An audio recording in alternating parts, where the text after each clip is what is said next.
Well, thank you very much, and we're thrilled to be joined by one of the most successful business leaders and people anywhere in the country, whether it's technology, no matter what business you're talking about, there's really nobody quite like him. He's chairman and CEO of Dell Technologies, make great everything, great computers, great everything. Michael Dell, very much of a legend, who's here with his really exciting announcement. It's so amazing, and much more importantly, he's here with his wonderful wife, Susan, and they have a special relationship. I think I can say that, really. It's very nice. I don't see too much of it. I see the opposite, but I don't see too much. I have two special people, and I've seen that. I've known that for a long time, and I think it's a tremendous thing. Also, the CEO of Altimer Capital, Brad Gerstner. Where are you, Brad? Brad Gerstner is a terrific fellow who's very much involved in this incredible thing that we're doing today, along with the Speaker of the House, Mike Johnson, Treasury Secretary, Scott Besson, Chairman of the Senate Committee on Commerce and Science and Transportation, Ted Cruz, House Ways and Means Committee Chairman Jason Smith, Vice Chairman of the House Republican Conference, Blake Moore, as well as the Chief Design Officer of the United States Airbnb co-founder, Joe Gebbia. I want to thank you all for being here. It's a great group. And I guess a potential Fed chair is here, too. I don't know. Are we allowed to say that? Potential. He's a respected person, that I can tell you. Thank you, Kevin. Today is Giving Tuesday. I don't know if anybody's heard that one before, but it is indeed Giving Tuesday, one of the biggest days of the year for philanthropy and charitable giving. And this afternoon, Michael and Susan Dell are committing to one of the largest private donations in American history, which will directly benefit the next generation of American children through the new Trump Accounts program that we created in our One Big Beautiful Bill. And Michael and Susan came to see me along with Brad, and they said, this is an idea. And I said, I think, it sounded just so good and so unique. But that's why he's been so successful, and they've been so successful in life and in business, because they're unique. Trump Accounts will be the first, I guess you could say, real trust funds for every American child, allowing family members, employers, corporations, generous donors to contribute money that will be invested and grow over the course of a child's life to be used for their benefit after they turn 18. So in other words, these are children that are an investment's going to be made. That investment's going to continue to grow, we hope, right? We hope. And but it will, and they'll feel like Michael Dell someday. But at 18, they'll have a lot of money, a lot more money than they would have had, and potentially a lot of money. But these accounts will track the overall stock market and will be 100% private property controlled by the child's guardians. In honor of America's 250th anniversary, the Dells are announcing today that they are giving 25 million American children $250 each to save and to invest in their personal Trump account. Now, that's the equivalent of $6.25 billion. In other words, to put it succinctly, Michael and Susan are giving $6.25 billion in total, and as a total contribution. That's big stuff. I don't care who you are. That's big. Come here. Give me a hand. Let me have a little of that luck rub off. That's fantastic, Susan. These gifts will be available to the first 25 million children aged 10 and under the zip codes where their median income is $150,000 or less. So they're giving them to children that won't be born particularly rich, and they're going to be hopefully very rich someday. This will give millions of dollars, millions of children, middle-class families a stake in American prosperity, a benefit from the rising stock market, and a better shot at the American dream. It really gives them a shot at the American Dream. Michael and Susan, I want to thank you for this extraordinary act of kindness and patriotism and charity. This is truly one of the most generous acts in the history of our country. I mean, you don't hear about things like that, and we got to let people know he doesn't want and she doesn't care about that, but I do. I think when somebody does that, you got to let them know about it.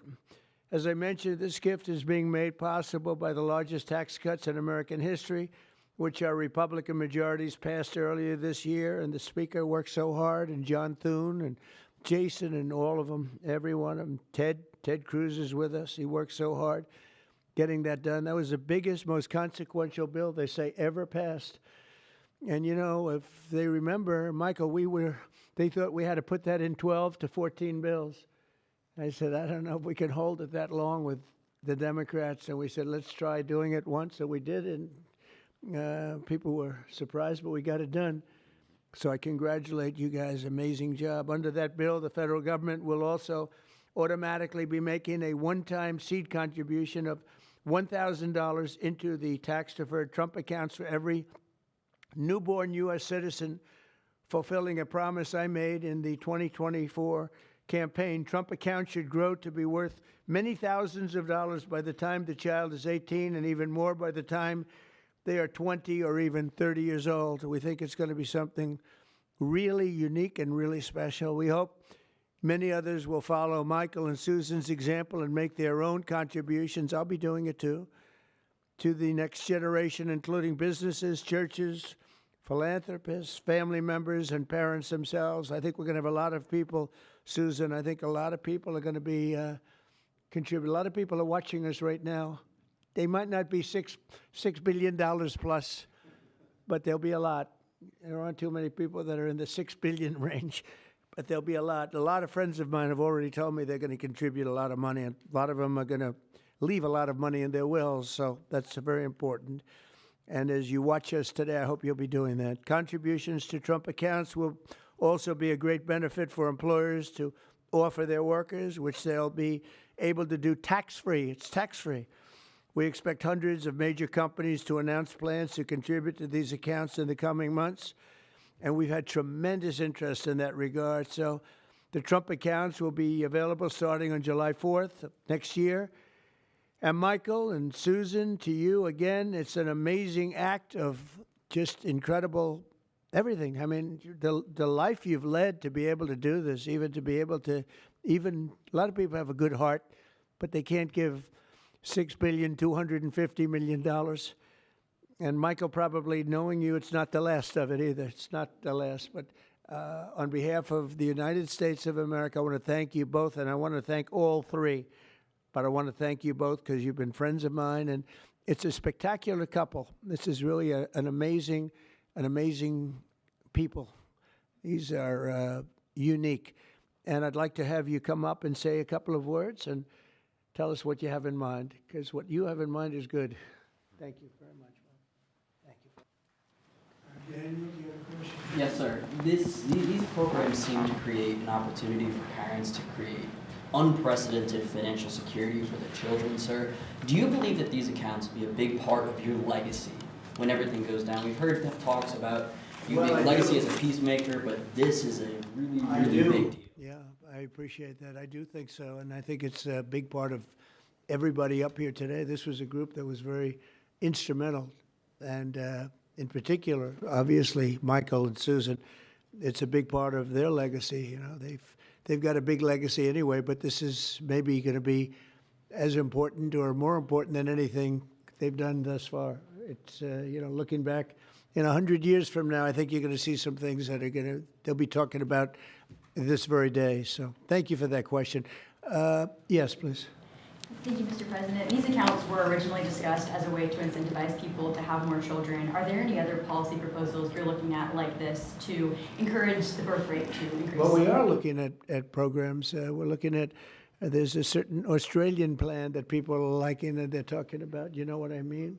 There's a plan where, not for children necessarily, but it's for people, working people. And we are looking at other things different from this. I think this is very unique, but different from this, but very important. Yeah. You mean the Australian retirement savings program? Say it. You mean the Australian retirement That's savings what they're program? talking about. Yep, we're looking at it very seriously. It's a good plan. It's worked out very well. Yeah, please. Mr. President, can you talk about what tax benefits these accounts come with? The information sheet that we just received said that when a child turns 18, they'll be treated like traditional IRAs and subject to a 10% withdrawal tax. Please, Can you speak to when Sure. our children be able to access these funds? They can access them when they're 18, or they can convert them to an IRA at that time. During the 18 years, parents or employers can donate with the tax deduction up to $5,000 into each account, and then philanthropists, like Michael and Susan, can add an unlimited amount to the accounts. So $5,000 from employees or families, and then gifts from foundations and philanthropists can be an unlimited amount. Mr. President, you said that you have been talking to your wealthy friends, as well as you, Mr. Dell, about contributing. Can you walk us through maybe who you've been talking to and how much more we can expect on top of I your think the generous? people you probably would think I would be talking to.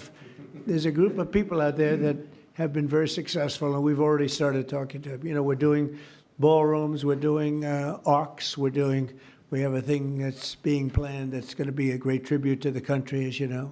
You probably heard about it. The arc that we're looking at by the bridge near Arlington, there's going to be something. We're doing some other things for Washington itself and for the country itself. But a lot of the people that have, gone in and done a real job with that. The ballroom, I think Michael and Susan, the next time we meet, well, I think hopefully we'll meet before then, but we're going to have a big event over in the ballroom to celebrate this. We're building a ballroom that they've wanted at this beautiful White House for 150 years. They've wanted it so badly. Right now we can hold 109 people if you're lucky in a room. It's a beautiful room, but it's 109 people, and we're building something. You see the trucks in the back. You see the clanging, the banging, and when it's completed, it'll be one of the greatest ballrooms anywhere in the world. It's going to be amazing. So people that were involved in that process, I have a lot of friends with a lot of success, and every one of them, I would be shocked if anyone turns us down. We're going to have a lot of big contributors, Jeff. On a separate topic, if I may, sir, you had a call with Brazil's President Lula today. Can you tell us what you discussed? Yeah, we had a great talk. We talked about trade. We talked about sanctions, because, as you know, I sanctioned them, having to do with certain things that took place. But we had a very good talk.